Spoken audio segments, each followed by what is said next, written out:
Good morning दोस्तों। आज हम हमारा जो नेक्स्ट टॉपिक है प्रकाश रसायन के नियम। इससे पहले अपन ने पढ़े थे प्रकाश अवशोषण के नियम, जिनमें दो नियम थे हमारे, एक तो लैम्बर्ट का नियम था और एक बियर लैम्बर्ट का नियम था। आज हम इसी क्रम में अगले जो हमारे नियम हैं जो कि आप लोगों के सिलेबस में दिए हुए हैं, प्रकाश रसायन के नियम। प्रकाश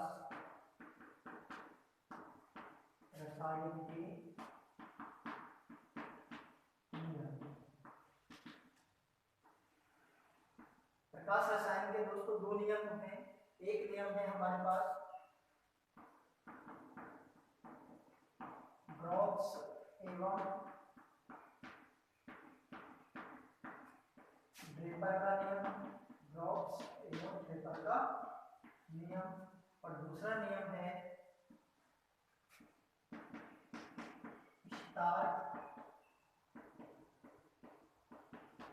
आइंस्टाइन, स्टार्क आइंस्टाइन नियम, या फिर इसी का अन्य नाम है हमारे पास प्रकाश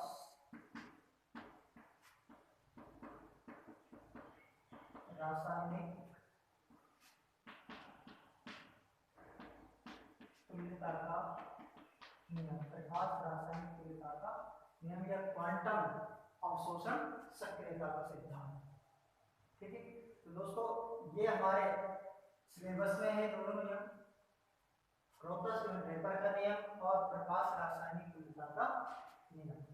ठीक है, तो आज हम इनके बारे में चर्चा करेंगे। इन दोनों नियमों से पहले हम प्रकाश अवशोषण के नियम पढ़े, जिसमें दो नियम थे, बियर लैम्बर्ट नियम और एक लैम्बर्ट नियम को पढ़ा। वो जो दोनों नियम है आप लोगों के सिलेबस में नहीं है, लेकिन आप लोगों को उनको पढ़ना अवश्य है, क्योंकि कई बार एग्जाम में वो दोनों नियम भी पूछे जाते हैं। तो अब हम यहाँ पर हमारा फर्स्ट नियम पढ़ रहे हैं, ब्रॉग्स एवं ड्रेपर का नियम।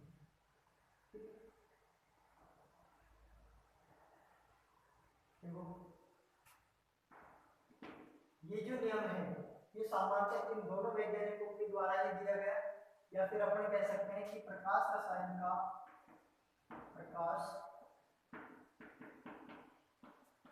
रसायन का यह एक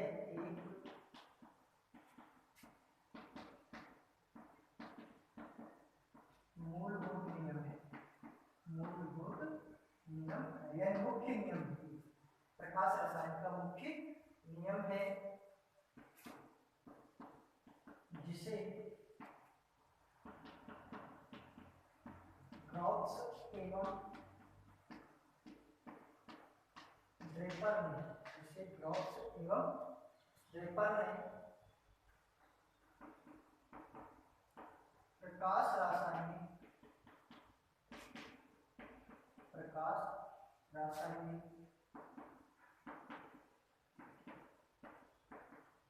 अभिक्रियाओं के मात्रात्मक एवं गुणात्मक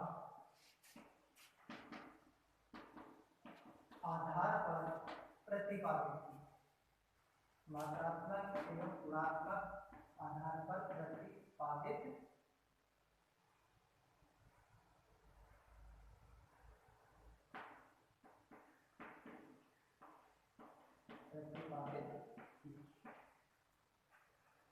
प्रकाश रसायन का यह एक मूलभूत नियम है, जिसे ब्रॉग्स एवं ड्रेपर ने प्रकाश रासायनिक अभिक्रिया के मात्रात्मक एवं गुणात्मक आधार पर इसको क्या किया, प्रतिपादित किया। ठीक है, अब देखो इस नियम के अनुसार हम ये कह सकते हैं कि पदार्थ का या पदार्थ के द्वारा प्रकाश के जिस भाग का अवशोषण किया जाता है, पदार्थ के द्वारा प्रकाश के जिस भाग का अवशोषण किया जाता है, वही भाग केवल रासायनिक अभिक्रिया के लिए या रासायनिक परिवर्तन के लिए उत्तरदायी होता है, न कि पदार्थ के द्वारा प्रकाश का परावर्तित या पारगत भाग। इसमें आप लोगों को केवल एक यही तथ्य याद रखना है कि इस नियम के अनुसार पदार्थ के द्वारा प्रकाश के उस भाग का अध्ययन किया जाता है जिस भाग के द्वारा पदार्थ में रासायनिक परिवर्तन होता है। पदार्थ में रासायनिक परिवर्तन होता है। देखिए लिखे इसमें हम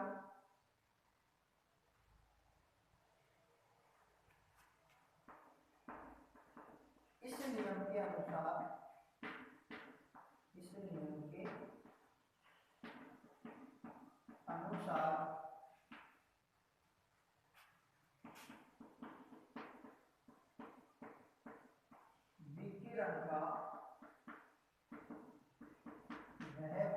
विकिरण का वह भाग जिसका पदार्थ के द्वारा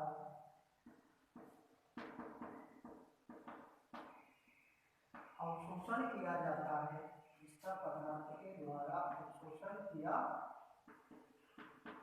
जाता है, वही भाग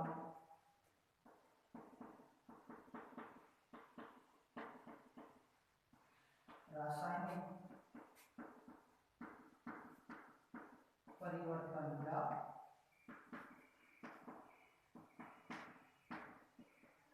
अभिक्रिया के लिए रासायनिक परिवर्तन या अभिक्रिया के लिए उत्तरदायी होता है, न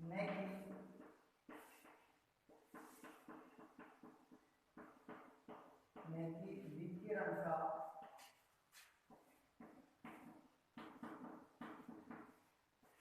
परावर्तित या पारगत भाग।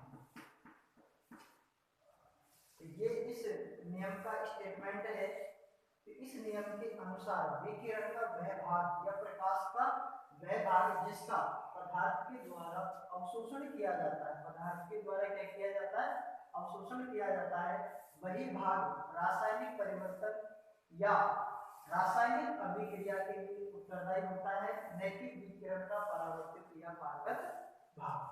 अर्थात अपन ये कह सकते हैं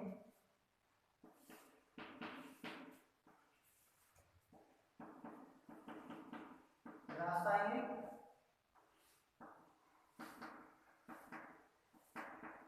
अभिक्रिया या परिवर्तन के लिए, रासायनिक अभिक्रिया या परिवर्तन के लिए प्रकाश का पदार्थ के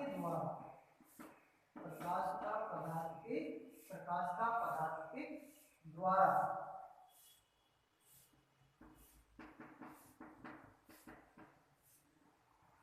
अवशोषित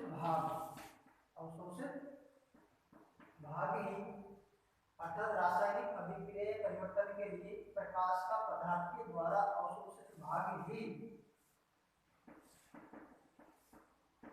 उत्तरदायी है।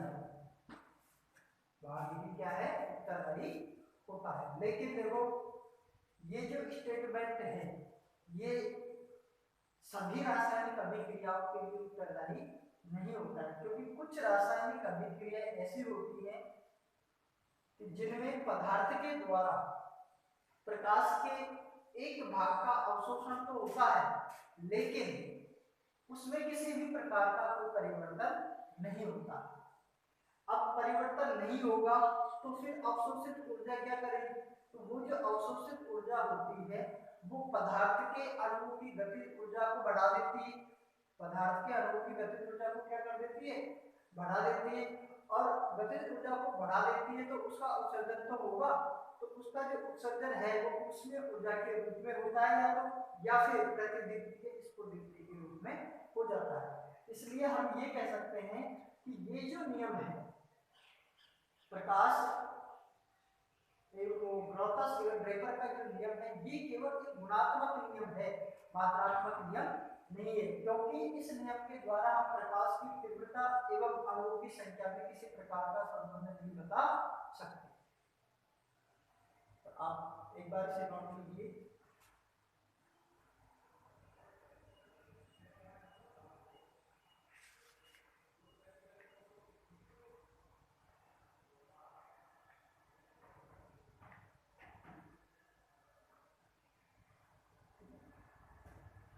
अब देखिए आगे,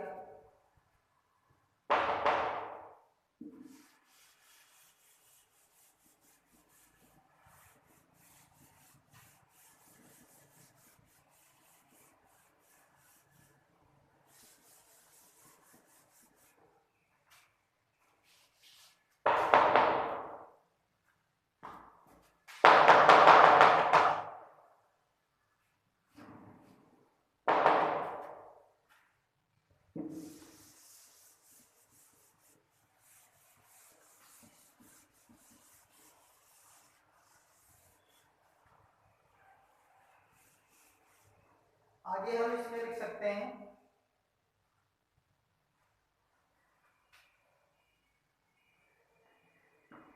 यह नियम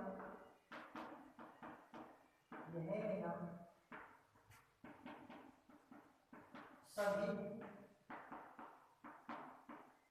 पदार्थों की रासायनिक अभिक्रिया, सभी पदार्थों की रासायनिक अभिक्रिया पर लागू नहीं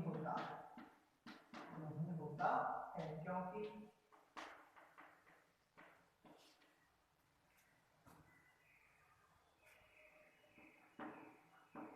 कुछ पदार्थों के द्वारा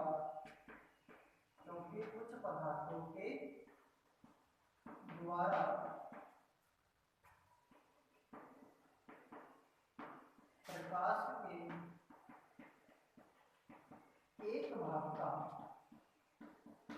के एक भाग का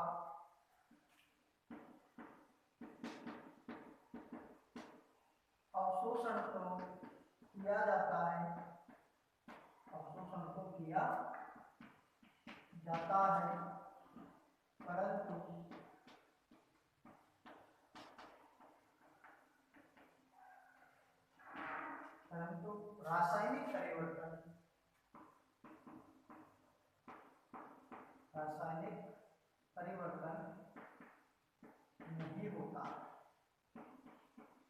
रासायनिक परिवर्तन नहीं होता है।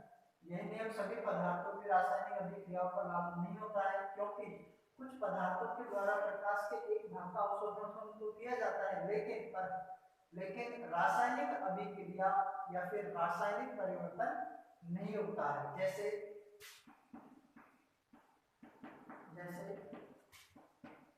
K2Cr2O C1 पोटेशियम डाइक्रोमेट,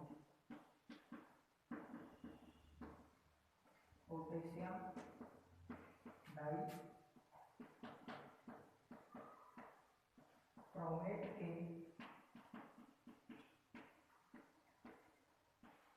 विलयन द्वारा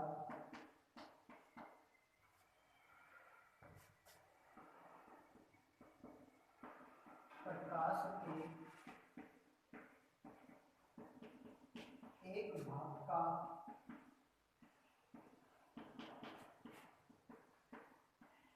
अवशोषण होता है, परंतु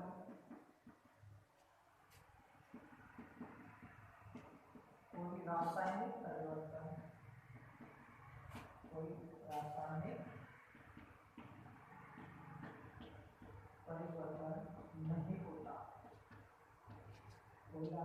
परिवर्तन नहीं होता है। अतः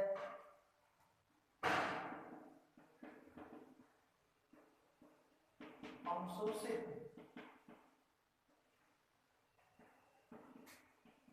प्रकाश ऊर्जा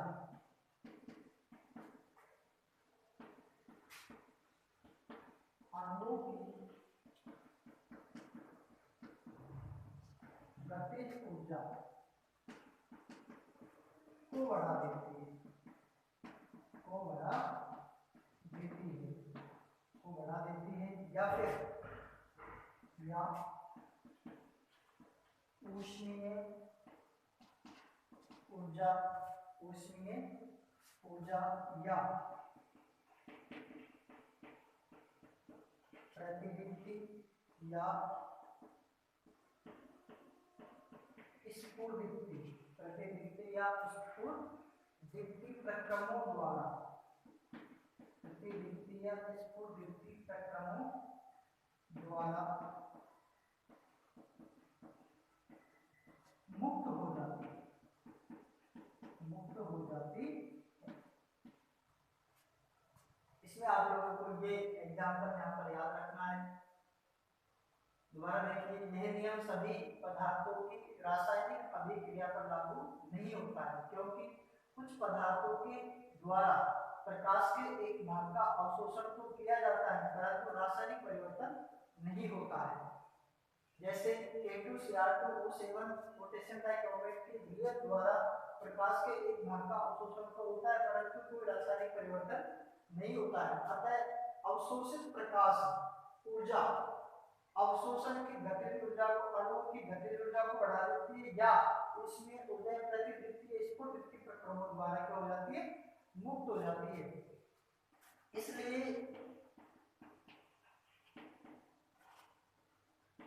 यह नियम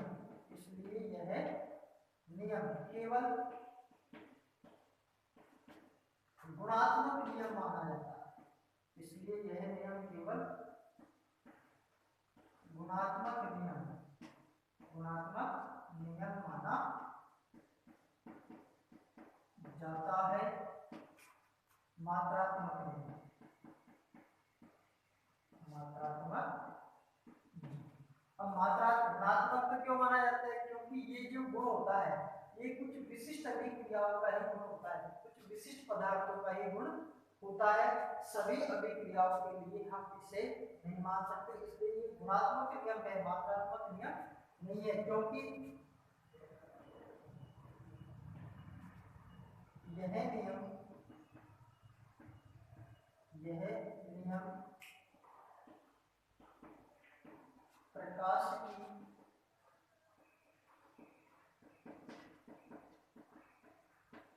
अवशोषित मात्रा या तीव्रता तथा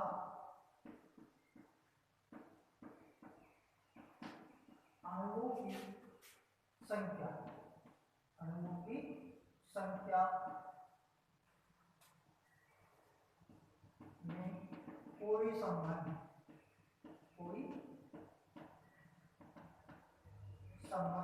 नहीं दर्शाता, कोई संबंध नहीं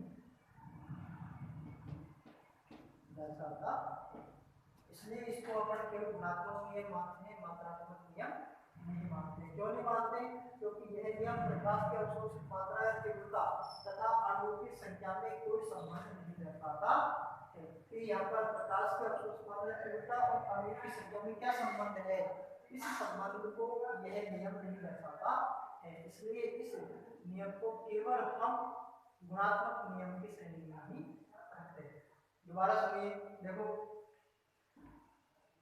ग्रोथस ड्रेपर के द्वारा दिया गया जो नियम है, प्रकाश रासायनिक अभिक्रिया का मूलभूत नियम कहलाता है। और इस नियम का जो प्रतिपादन है कि प्रकाश रासायनिक अभिक्रिया के मात्रात्मक एवं गुणात्मक आधार पर प्रतिपादित किया गया। इस नियम के अनुसार प्रकाश का वह भाग जो पदार्थ के द्वारा अवशोषित किया जाता है वही केवल रासायनिक परिवर्तन के लिए उत्तरदायी माना जाता है, न कि प्रकाश का परावर्तित या पारगत भाग। ठीक है, अर्थात केवल रासायनिक परिवर्तन प्रकाश के उस भाग के लिए ही उत्तरदायी होते हैं जिस भाग का पदार्थ के द्वारा अवशोषण किया जाता है। लेकिन जब अन्य अभिक्रियाओं का अध्ययन किया गया और ऐसी अभिक्रिया और ऐसे पदार्थ देखे गए कि उन पदार्थों के द्वारा प्रकाश का अवशोषण तो किया गया लेकिन उनमें किसी प्रकार का रासायनिक परिवर्तन नहीं हुआ। तो फिर उन्होंने कह दिया कि जो अवशोषित जो ऊर्जा है वो या तो अणुओं की गतिज ऊर्जा को बढ़ा देती है या फिर उसके ऊर्जा या प्रतिदीप्तीय स्फुटदीप्ति प्रक्रमों द्वारा वो मुक्त हो जाती है। यहाँ पर प्रतिदीप्ति और स्फुटदीप्ति का जो टॉपिक है वो हम आगे जो हमारा टॉपिक रहेगा जयवलेंस की आरेख उसमें देखेंगे कि स्फुटदीप्ति प्रतिदीप्ति होती क्या है, उसके बारे में हम आगे पढ़ेंगे कि इन दो प्रक्रमों के द्वारा वो ऊर्जा क्या हो जाती है, मुक्त हो जाती है। इसलिए इस नियम को केवल हम क्या कहते हैं, गुणात्मक नियम कहते हैं, मात्रात्मक नियम नहीं कहते हैं, क्योंकि यह नियम प्रकाश की तीव्रता और अणुओं की संख्या में किसी प्रकार का कोई संबंध नहीं बताता है। इस प्रकार से आप लोगों का ये जो फर्स्ट नियम है प्रकाश रसायन के नियमों में क्रॉस एवं ड्रेफर का नियम कंप्लीट हुआ। एग्जाम की दृष्टि से ये नियम बहुत महत्वपूर्ण होते हैं क्योंकि आप लोगों के सिलेबस में यही नियम है और इन्हीं को वो एग्जाम में पूछता है अधिकतर। बियर लैम्बर्ट नियम को तो अपन ने केवल एक सहायक के तौर पे पढ़ाया कि भाई साहब पूछता है तो हम आप लोगों को। नेक्स्ट जो नियम है हमारा वो है स्टार्क आइंस्टाइन नियम या प्रकाश रासायनिक तीव्रता का नियम।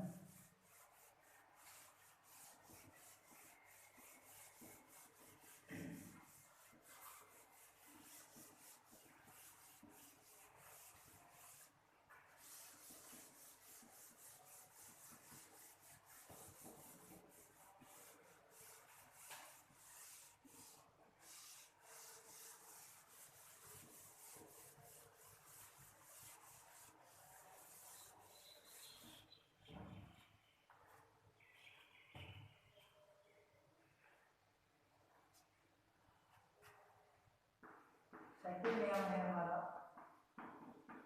स्टार्क आइंस्टाइन या प्रकाश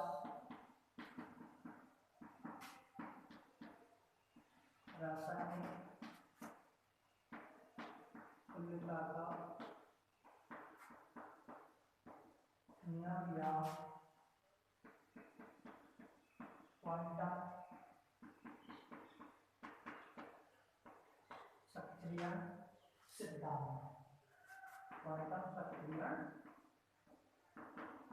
सिद्धांत या एक अणु एक फोटोन का सिद्धांत या एक अणु एक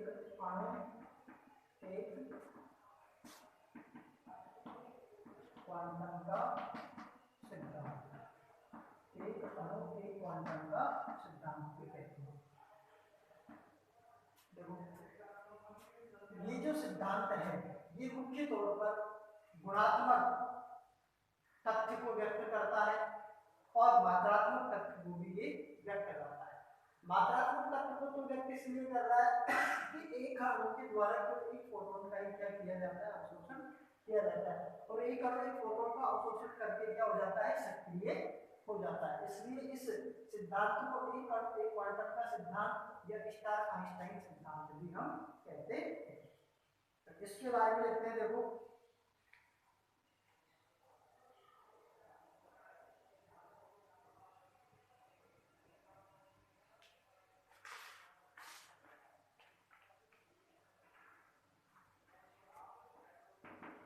पहला पॉइंट इसमें अपन लिखते हैं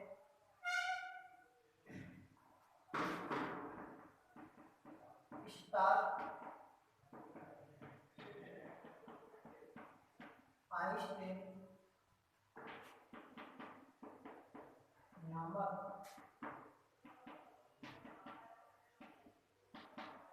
वैज्ञानिकों ने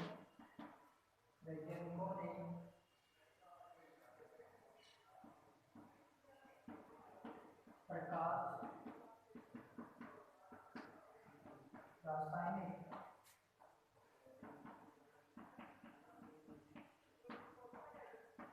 अभिक्रियाओं के लिए प्रकाश रासायनिक अभिक्रियाओं के लिए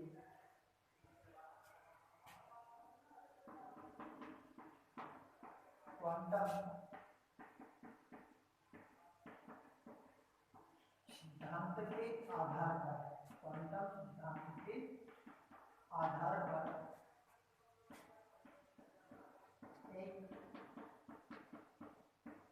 मात्रात्मक संबंध व्यक्त करने के लिए नियम दिया जिसे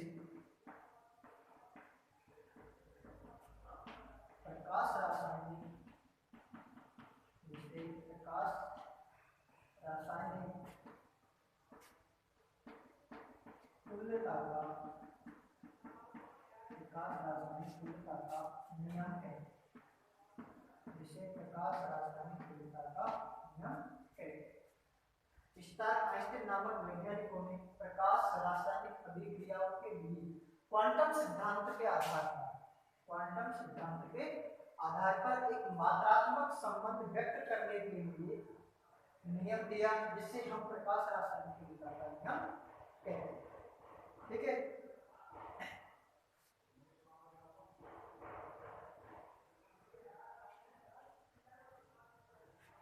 फिर लिखते हैं इस नियम के अनुसार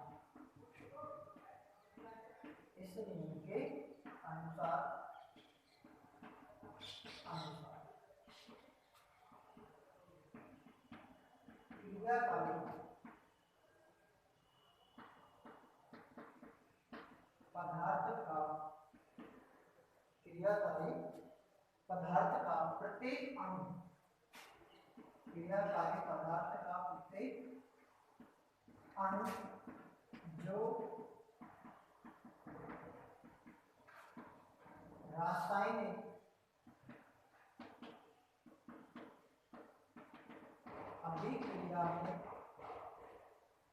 रासायनिक अभिक्रिया में भाग लेता है। इस नियम के अनुसार क्रियाकारी पदार्थ का प्रत्येक अणु जो रासायनिक अभिक्रिया में भाग लेता है, एक फोटॉन या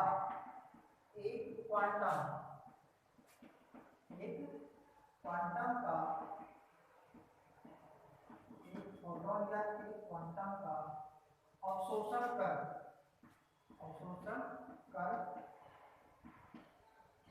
सक्रिय हो जाता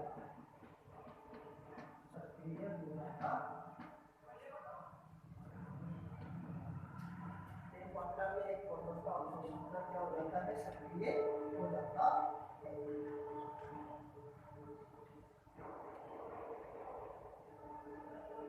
इसे हम प्रकाश रासायनिक तुल्यता का नियम कहते हैं। इस नियम के अनुसार क्रियाकारी पदार्थ का प्रत्येक अणु जो रासायनिक अभिक्रिया में भाग लेता है, एक फोटोन या एक क्वांटम का अवशोषण करके क्या हो जाता है, वो सक्रिय हो जाता है।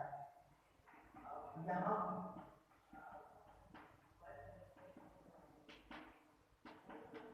एक फोटोन का अर्थ h के बराबर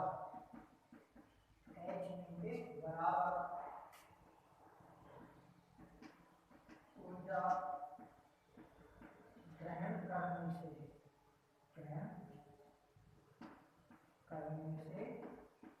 होता न्यू अवशोषित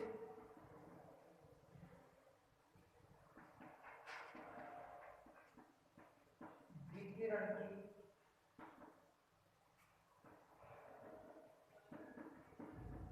आवृत्ति h प्लॉन्क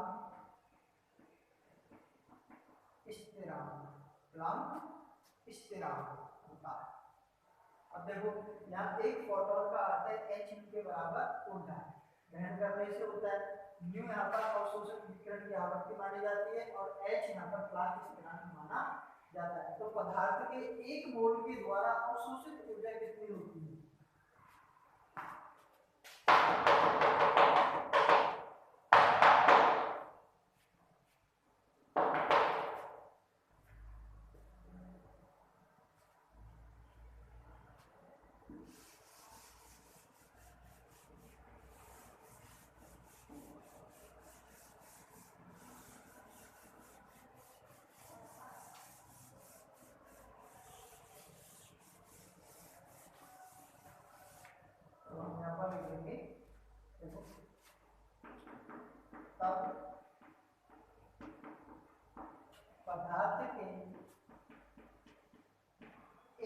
मोल, पदार्थ के 1 मोल की ऊर्जा, पदार्थ के 1 मोल की ऊर्जा E बराबर NH।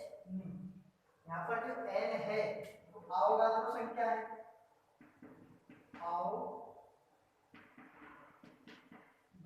संख्या, और अवगाद्रो संख्या का मान आप लोग जानते हो 6.023 into 10 की पावर 23 अणु प्रति मोल, यानी किसी भी पदार्थ के 1 मोल में अणुओं की संख्या होती है 6.023 गुणा 10 की पावर 23। H यहाँ पर आप लोग जानते हो प्लांक कांस्टेंट है, जिसका मान होता है 6.625 गुणा 10 की पावर -27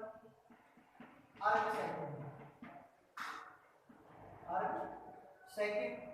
न्यू बराबर C अपॉन लैम्डा होता है।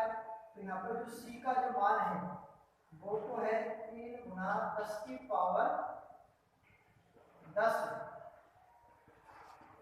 सेमी प्रति सेकंड, और लैम्डा यहाँ पर विकिरण की तरंग दैर्घ्य है।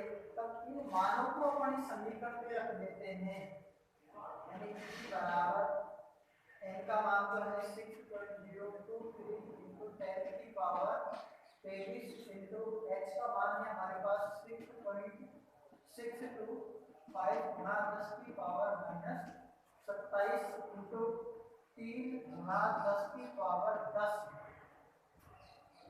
अपॉन लैम्डा हमारे पास है, ये लैम्डा रख देंगे अपन, क्योंकि जब न्यू का मान यहाँ पर रखते हैं तो हमारे पास समीकरण आती है E बराबर NHC अपॉन लैम्डा, ये समीकरण आती है। और इस समीकरण में जब हम मान रख देते हैं हमारे पास ये समीकरण आ जाता है।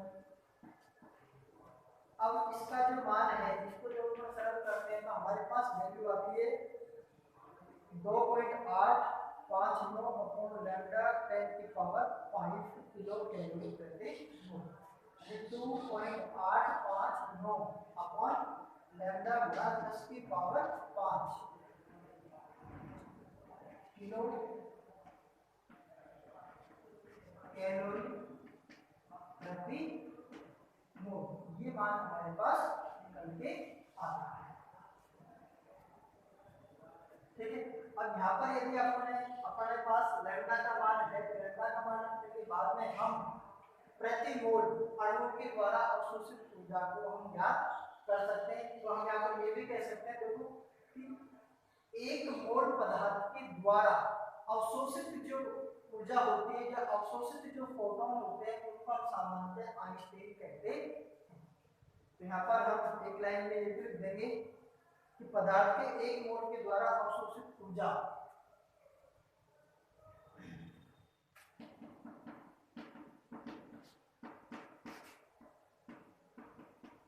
पदार्थ के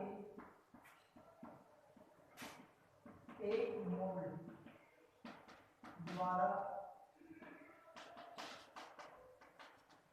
अवशोषित ऊर्जा, पदार्थ के 1 मोल द्वारा अवशोषित ऊर्जा आइंस्टाइन